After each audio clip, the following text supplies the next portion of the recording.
Some of us, it was a really wet start to the day. I mean, water came down by the bucket load, but boy, what a beautiful way as we head toward the end of the day here from the Lexington Financial Center. Look at those sunbeams coming down. Terrific view.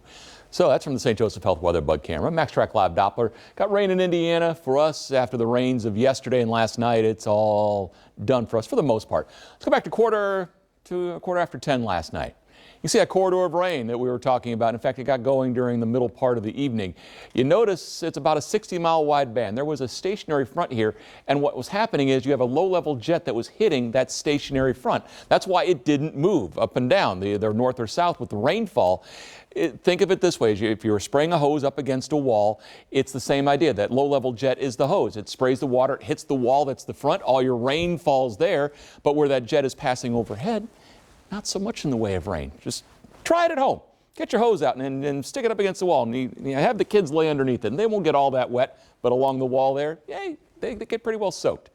Fun with science. All righty. It is a dandy of a front. The deluge last night and the temperature swing either side of it. I mean, we're talking variances in months either. It's like a time machine of a front. For the rest of the week, the front will be leaving. Warmth wins this war as we keep the military theme going. Huge seasonal battle taking place across the country because it's October. It's what happens. So the rainfall from last night. Southeast Kentucky, again, that's where the low-level jet was passing overhead. Nothing.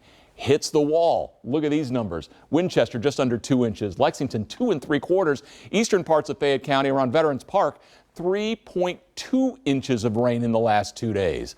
Look around Lawrenceburg, it was 2/10, but again, just how quickly you went from a lot of rain to basically nothing. And most of the eastern 2/3 of the country has been wet over the last year. A lot of that wetness in the southeast is from the dying tropical systems. It's been dry out in the west, so again, the balance still remains there. There's your warm front. What was stationary heads north as that warm front.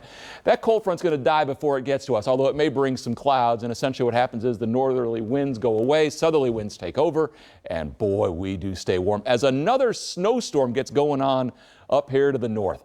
The temperature swing is amazing. Boonville's at 78. It's low 50s in northern Kentucky, even from Lexington to Frankfort to Cynthiana. Look at those temperature differences.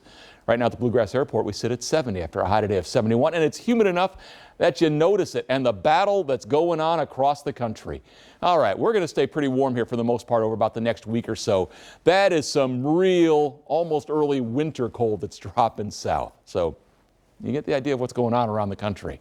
Warm tonight, patchy fog, we're in the upper 50s. Tomorrow becomes partly sunny, almost humid. Highs will be in the upper 70s. As you look ahead, close to 80 on Thursday, upper 70s rain chances Friday afternoon that last into Saturday. But most of the 8-day is pretty warm.